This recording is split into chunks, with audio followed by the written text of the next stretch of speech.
Do you remember those great times years ago when this channel was much better than it is now? And we used to talk about Halo mysteries and crazy conspiracies every week, instead of mysteries and crazy conspiracies about whatever came from the exhausted heart of the guy who makes the videos. Yeah, me too, because I'm the guy who makes the videos. And to be honest with you, sometimes I miss those times, but then I see the current state of Halo, and that feeling goes away. We're in different times now, and nostalgia is at an all-time high with yet another remake of Halo Combat Evolved, this time the definitive one. I promise we won't mess it up for the 46th time, just trust me, and buy it.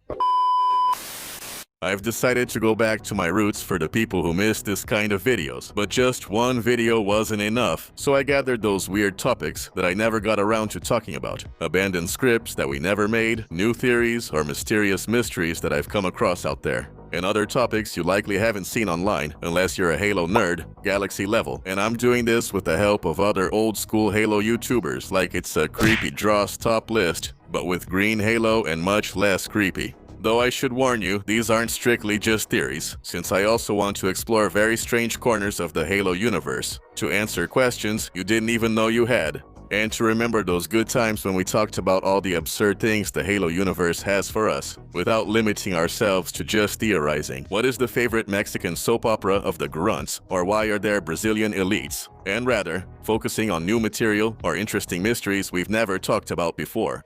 That being said, number 5. High Charity was infiltrated by humans before Halo 2. This is a statement that, the more you know about Halo, the stranger it will sound to you. High Charity? The holy city of the Covenant that we destroyed in Halo 2? Yes, that one. In the story of Halo 2, which is how most of us learned about the existence of High Charity for the first time, the destruction of this world, the Covenant is a gigantic event that only happens by sheer luck, since it's made super clear through the dialogue that Cortana didn't even know that High Charity was the Covenant's ultimate holy city world. And if you read Halo First Strike: The Fall of Reach, or you just like watching Halo YouTube videos, you'll know that the location of this world was one of the Covenant's secrets that the UNSC was most interested in order to carry out Operation Red Flag. This operation consisted of hijacking a Covenant supercarrier by a team of Spartans sent aboard the Pillar of Autumn, extracting the location of the Covenant's capital world, infiltrating that capital world, and the kidnapping of one or more of the hierarchs to force the Covenant to agree to a truce and prevent the extinction of humanity, since, well, humanity had been losing the war for a while. The preparations for this operation were underway when the Covenant attacked Reach, and since the Pillar of Autumn had to escape because of that, and most of the Spartans assigned to the mission died defending the planet, Operation Red Flag could never be completed, and up to that point, everything fits. Now listen to what part of a report from Operation Red Flag says, which dates from a few months before Halo 2 and was revealed on Halo Waypoint shortly after the release of Halo Reach. Current information indicates that there are only 3 prophets, and that they reside in a mobile dome-shaped structure that the Covenant calls High Charity, or sometimes on a flagship, neither of which we have had real access to so far, at least not on a permanent basis. Not on a permanent basis? Yeah, the first time I saw this, I thought I had missed some information, or some new book or something like that, but no. To this day, we don't know what they mean by that, or what the hell RL-54 is, and I can only assume it's the operation code. But, on the other hand, that's not the only information there is. My first thought was that it referred to the image in Halo Reach's limited edition, a snapshot taken a year before the Covenant War began. Thanks to the information written on the back of the image, we know that it's an unidentified object photographed by a UNSC telescope. And at that moment, they had no idea that they had just spotted the Covenant's capital because they didn't even know the Covenant existed. But the report talks about temporary access to High Charity, and this is where things get really weird. In 2009, a collection of Halo stories called Halo Evolutions was released, and one of them, titled Stomping on the Heels of a Foss, tells the story of Connor Bryan, a xenolinguist and Oni agent specialized in brutes. And in that story, he is captured by a group of bloodthirsty brutes. Shortly before the events of Halo 1, he mentions brutes he had personally encountered during his time in High Charity. Without further elaboration or extra information, he just makes a comparison and alludes to apparently being the first human to set foot in that place, even making it out alive. At the time, many of us thought it was a writer's mistake, and it probably was, but let me read you a section from the Halo 4 Essential Visual Guide published in 2013.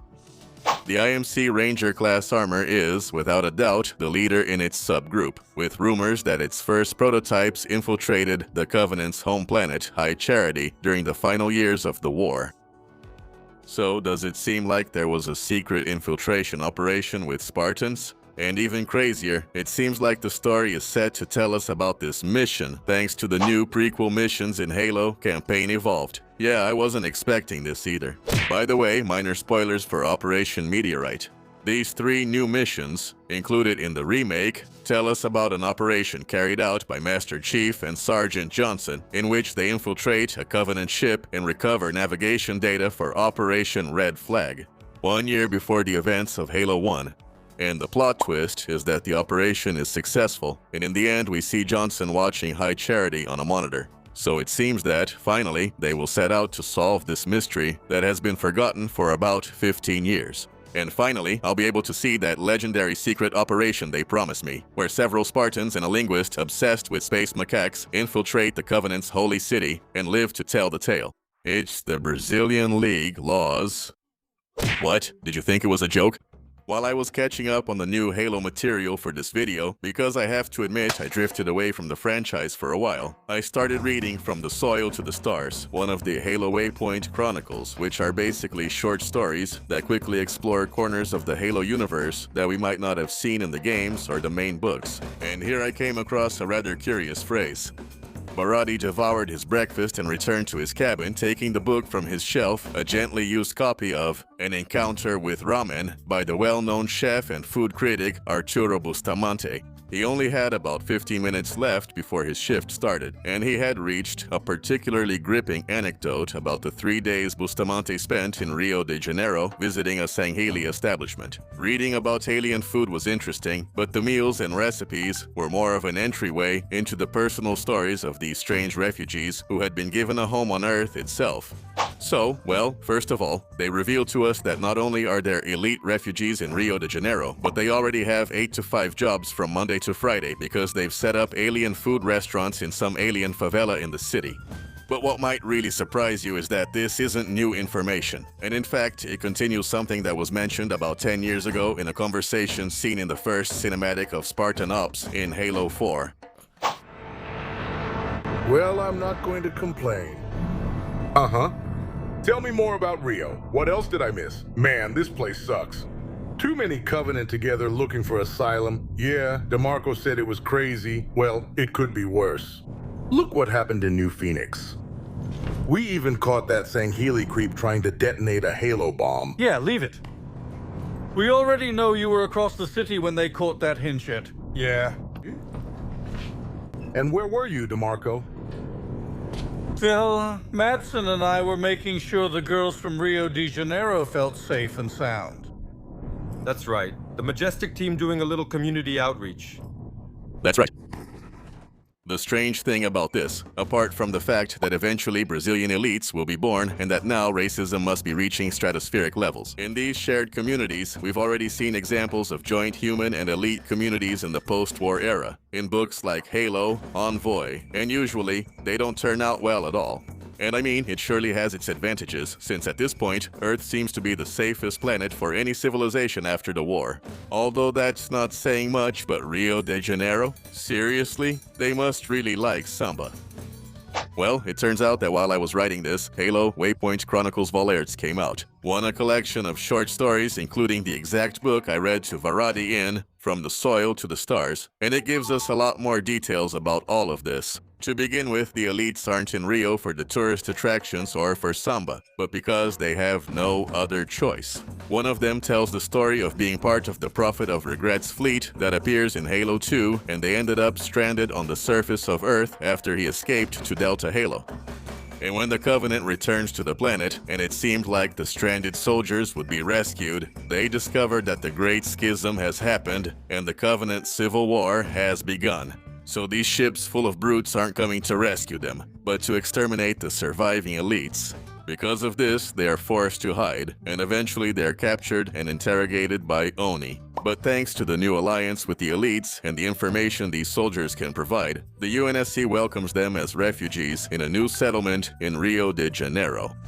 a settlement where they now live their normal lives, alongside hundreds of ex-Covenant aliens, and where they now adapt to human society, with various businesses like the restaurant the author of the book goes to, where he finds fusion food, like a spicy fei yohada made with meat from an animal from St. Helios called kolo. And of course, we can't forget that a human priest with titanium balls decided to set up a Catholic church in the middle of the settlement, and it's been a complete success among the elites, most of whom are now Roman Catholics, including the elite who tells the story. An elite who renamed himself Pedro opened a restaurant and now appears to be Christ the King's top devotee. I can't help but imagine that he probably has one of those AI-generated pictures of "God bless my business" hanging on the wall. Number 3. All humans are possessed. This mystery is one of my favorites, but it's a bit different from the others, which is why I put it here. Not because it's obtuse, funny, or mysteriously mysterious, but because it's a new part of the story. Pretty clear, but it's been overlooked by 99% of the community. And I assure you, you don't know it unless you're a galaxy-level Halo nerd like BloodMetal, the guy who taught me how to use the computer. The Geas are a pretty interesting aspect of Halo's story, and they're part of that slightly more esoteric side of the franchise. In short, we understand them as a genetic command imposed on an organism or an entire species. Under the influence of a Geas, an organism can receive subconscious orders that can even be passed on to its offspring, including information, memories, or even complex consciousnesses and personalities. And they are the way the librarian influenced the development of humanity, leading to the existence of Master Chief, as she explains in Halo 4. They first appeared in that game and in the Forerunner trilogy by Greg Bear, and since then Geas have appeared more and more in different book series and even in the terminals of Halo Infinite. But in the last year, a much more supernatural and frankly disturbing side of all this has been revealed, and the story begins with Ghost of the Shirei. This is a short story from a few months ago that tells us about the arrival of a UNSC research team at an ancient human settlement on the surface of Zeta Halo. This is the ring where Halo Infinite takes place, and as you may remember, in the times of the Forerunners. It was inhabited by the Tudesha, a tribe of humans who, without knowing it, were the descendants of ancient humans who fought against the Flood and the Forerunners in a gigantic war that they ultimately lost. Their fate and punishment after the defeat was the devolution of the species, returning them to a collection of primitive people with no memories of their past greatness. The researchers end up trapped in the ruins of one of the settlements, and in the center of the place there is a very strange orb. It's not explained what it is, but we see what it does. As weeks and months go by, the orb affects the humans and returns them to a strange primitive state, leading them to display tribal behaviors. To forget their past lives in the UNSC and to act like the Tudesha from thousands and thousands of years ago, even worshipping a sentinel, calling it Shalimanda. A doctor from the group, Madeline Tress, decides to stay away from the orb, so her mind is not as affected by the artifact as the others. But even so, she starts having dreams and memories that aren't hers, with glimpses of a past war and a devastated planet. During the early war between Cortana and the Created, just before Halo Infinite, the researchers organized themselves to look for a way out. But instead of this, they find a gigantic cave painting of the Primordial and of the horrors that the Tudesha suffered in that place. Something that finally activates all the ancient spirits in Tress's mind. We are the ones who eradicated the shaping disease from our galaxy and fell at Charum Hakor. We are the memories of ancient humanity. Within you we sleep and take shape, for we have been engraved in your souls, and those who know the moment you seek only wish to perish after having lived it. This seemed to indicate, at least at first glance, that the artifact not only involved them, but also marked them with the essences of ancient humans. But what if I told you that the spirits are not just talking about Madeline and her team? What if I told you that something much stranger is happening here? One of the most interesting points of this mystery comes in the form of the Arc Dream project. This is an Oni project focused on the study of the ancestors and their technology, also known as Archaeomena or Ancient Humans, and you may have seen it mentioned in Halo Infinite in the descriptions of armor derived from this very project. In the short story titled Tulpa from last year, we follow a series of reports from a research team of the Ark Dream project aboard an abandoned ancestor starship found by Oni in the middle of space. For unknown reasons, being on this cruiser has almost supernatural psychological effects on the research team. They have inexplicable dreams, see and hear things that aren't there, and start acting in strange ritualistic ways as if they were in a trance. And for some reason, everyone's memories start to blend together, with some now having the ability to remember the lives of the other researchers as if they were their own. Tulpa also tells us the story of a researcher who makes contact with the essence or consciousness of an ancient human woman who fought in the war against the Flood. He uses the helmet from the Enoch project to allow the essence to enter his mind. A helmet that was made from devices found in the helmets of several Archaeomena suits of armor discovered by Oni, and for some inexplicable reason, they allow the user to speak in whistles and clicks that, although they hadn't been heard for thousands of years, could be understood by almost any human who heard them. The essence shows them memories of the conflict against the Flood and the Forerunners, and the researcher concludes that the entity is a tulpa, a hidden mind, along with many other ancient minds, in a layer of dormant consciousness in their mind.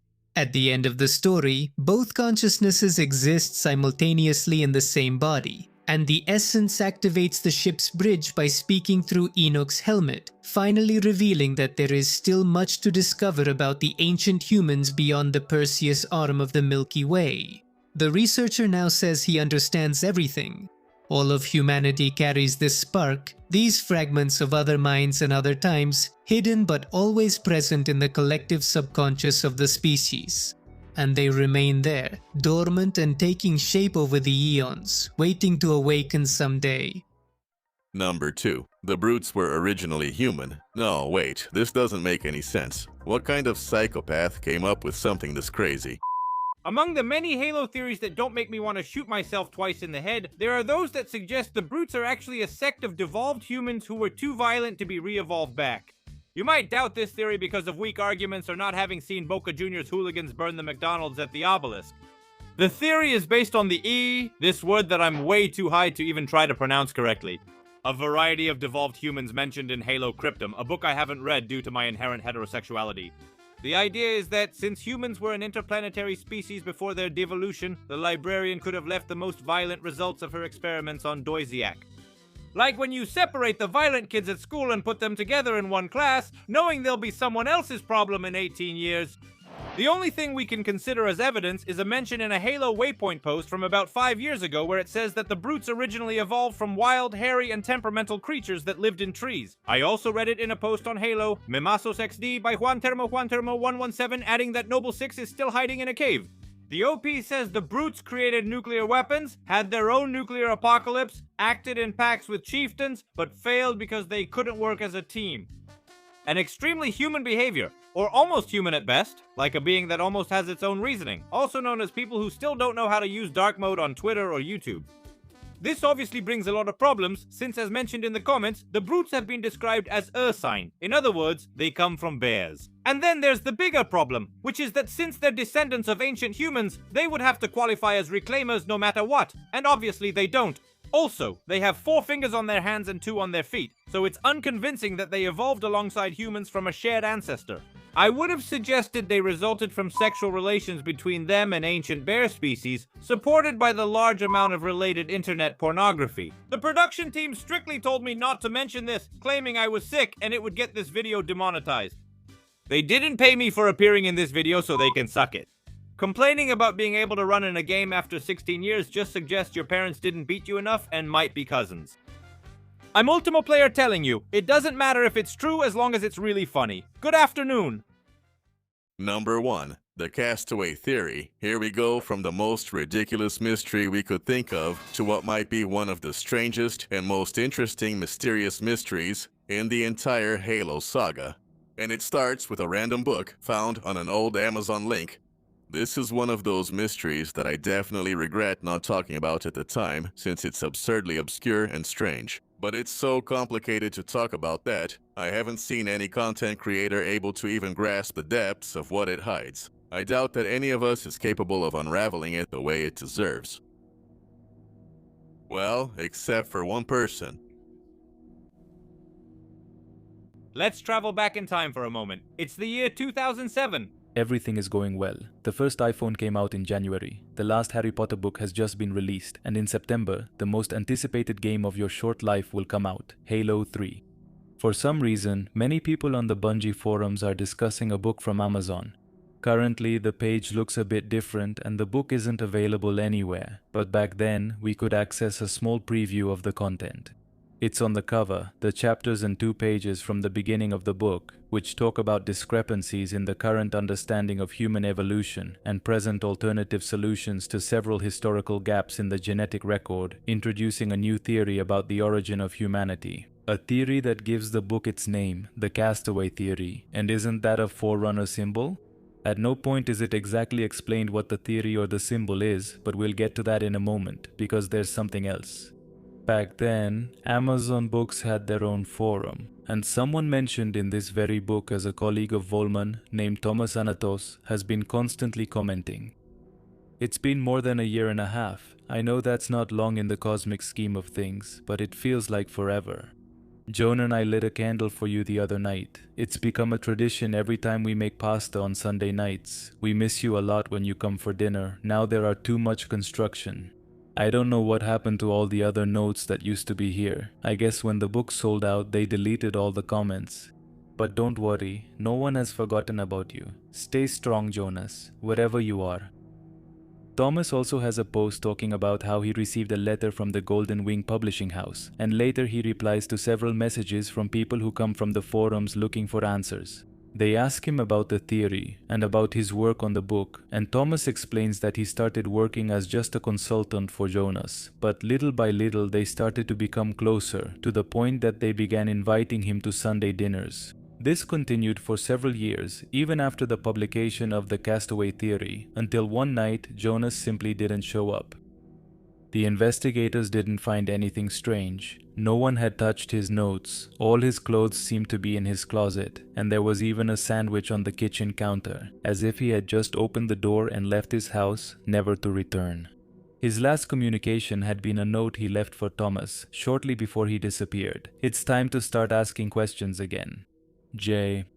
And speaking of asking questions, someone asks Thomas if he is a member of the Society of the Ancients, to which he replies no, but that Jonas grew up with the founder, which is very, very interesting. It turns out that a group called the Society of the Ancients had been holding rallies in several cities around the world just a few weeks ago. I have records that they were in New York, Vancouver, London, Chicago, San Francisco, and Boston, handing out flyers and inviting people to seek the truth. They explained that they were a group gathering information related to the hypothesis that alien visitors, the Ancients, had helped humanity build technology. And on the flyer that the members of the society handed out, we have that same forerunner symbol that I swear I've seen somewhere before. If we take a look at their website, in the evidence section we'll find that they mention several things: Stonehenge, the Antikythera mechanism, crop circles, and the mark of a human hand found in a limestone deposit dating back 110 million years, which is clearly impossible. And of course, we can't forget the forerunner symbol found by a guide on the rock in Tanzania, shortly before all of this happened. And an IP address apparently related to this symbol listed at the end of the website.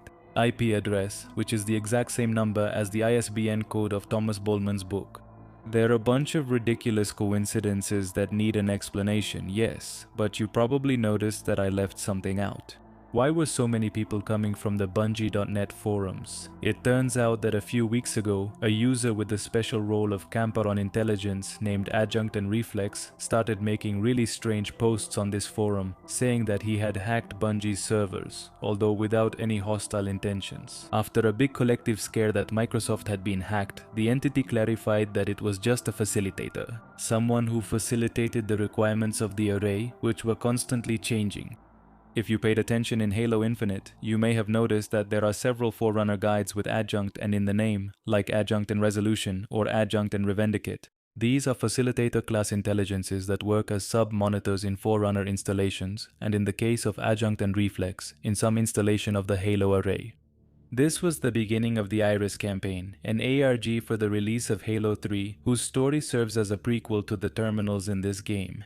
As usually happens in these cases, the messages were quite cryptic, but judging by a poem sent by email to the forum members, it seems that its purpose was to spread information, warning about an ancient enemy, probably the Flood.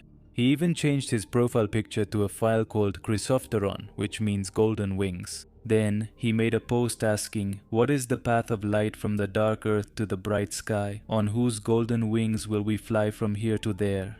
The answer is Iris, the name of the winged messenger of the Greek gods, so Adjunct is presenting himself as a messenger of the gods who will help humanity to transcend. Unfortunately, the following messages reveal that there is another artificial intelligence much more powerful and ancient, and that it is destroying and invading Adjunct and Reflex. Within 2 days, the account changes its name, announces that Adjunct has been eliminated, and the profile picture changes to a file titled MB05032, the designation of Mendicant Bias.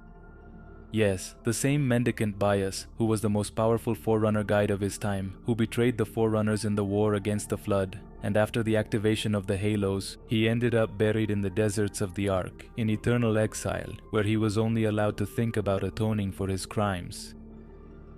It turns out that, before being eliminated by Mendicant Bias, Adjunct and Reflex mentions that he will hide his legacy, and over the following days, the community finds an IP that contains a Forerunner database, the legacy of Adjunct and Reflex. And of course, it's the same IP address found on the website of the Society of the Ancients, and hidden in the ISBN code of Volman's book, which means that all of this is part of the same story. If we carefully review these files, spread across several different servers, we'll notice that they're a collection of records about the Forerunner Flood War and the activation of the Halos. It's very interesting, and it was our first direct look at this part of the Halo universe's history. But there's a rather strange detail. They tell us that the Forerunners, specifically the Librarian, show an intense fascination with life on Earth and with primitive humans, calling it an anomalous world that could provide answers to the mysteries of the Forerunners, their own origin and past. This, along with the narrative of the Society of the Ancients and the Castaway theory, showed us a clear connection between humanity and the Forerunners. And along with the narrative threads of Halo 3, it was suggested that the Forerunners and primitive humans on Earth had been the same species in the distant past, or something like that. It was actually pretty vague, and then Halo 3 with its terminals and the book, Halo, Contact Harvest played with the idea that both species were the same, something said by Mendicant Bias himself. But that was 2007. With everything that has happened between Halo 4 and Infinite, it's clear that it doesn't work with the current story put together by 343 Industries. Or well, now Halo Studios. Especially because ancient humanity is now defined as a civilization markedly different from the Forerunners, as Blood told us a few minutes ago. So all of this is retconned, and it doesn't make sense for us to talk about that confusing but now irrelevant piece of Halo's history, right? Well, in a 2013 episode of an official podcast called the 343 Sparkcast 343 Industries talks about this, and they explain that Mendicant Bias manipulated the transmissions, filtering and editing the information in the way that suited him best. And it makes a lot of sense because all that information is presented by him, including the ones from the Halo 3 terminals and the Adjutant Reflex file. And 343 Industries even suggest that the reasons why Mendicant Bias did this could be relevant to the story in the future, which worked perfectly until Halo Point of Light came along. This is quite an extensive topic, but in the book, the librarian says that ever since she was a child, she was a very strange Forerunner, with very human-like physical traits: 5 fingers, flexible facial muscles, flat teeth, and a humanoid face. There were a few others just as strange as her, and this led her to investigate the genetic history of the Forerunners, where she discovered that in the distant past there was an entire caste that was suppressed after looking into this, the Theoreticals. They discovered that there was a relationship between humans and Forerunners, and that they were homogeneous and very close genetically, confirming humanity as a sister species. an idea that was a direct threat to the Forerunners' galactic control, which they believed was their right, inherited from the precursors. So almost all evidence of this discovery was destroyed. And if we look at the Halo Encyclopedia, a pretty simple truth is revealed. Humans and Forerunners were created by the precursors from a single base species, and over millions and millions of years, their ancestry was slowly forgotten. Which brings us back to the Castaway theory and the Society of the Ancients. One of the strangest elements on the page about the Society of the Ancients is that human handprint that's 110 million years old. This handprint appears more than 100 million years before the existence of anything we could recognize as remotely human. From an evolutionary standpoint, it's evidence of the existence of a human-like species, but back when evolution was still in its true beta phase. Which means, in a big plot twist, that this is direct evidence of that original species, and that the librarian was tracking this common ancestor when she arrived on Earth, right before the activation of the Halos. Which indicates that these conspiracy theorists were right, and it seems this is what Volman was referring to with the Castaway theory. Humanity doesn't really come from monkeys, but from a base species created by the precursors and artificially evolved, which means that the castaways were the Forerunners, having forgotten their origins and returning to the cradle of their civilization again right at the end of their story. But how do Volman and his group know all this? And how did they discover it 500 years before the first contact with the Covenant? Well, it turns out that Volman's disappearance doesn't end there. For some reason, he writes to Thomas Xanatos from a messenger account, and once this account became public, the whole community was able to talk to him.